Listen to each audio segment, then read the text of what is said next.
ഡിന്നറിൽ എന്തൊക്കെയാണെന്ന് കാണിച്ചു തരാൻ വേണ്ടിയിട്ട് പോവാണ്. ദയവായോ. അപ്പോൾ ഇവിടെ ഉണ്ടാക്കുന്നതേ ഉള്ളൂ. ചിക്കൻ ഫ്രൈ ലെഗ് പീസ് 4 എണ്ണമാണ് കേട്ടോ. പിന്നെ ഡിന്നറിലേക്ക് മുട്ടക്കറിയുണ്ട്.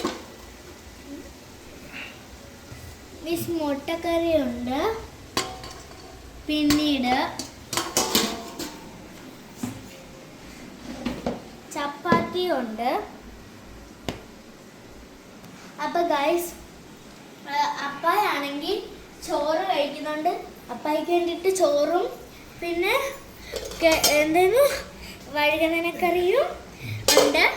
അപ്പോൾ ഗൈസ്, പിന്നെ ചീരത്തോരനൊക്കെ ഉണ്ട് അപ്പായിക്ക് വേണ്ടിയിട്ട്. പിന്നീട് ഇത്രയൊക്കെ ഉള്ളൂ. നിങ്ങൾ ഭക്ഷണം കഴിച്ചെന്ന് വിചാരിക്കുന്നു.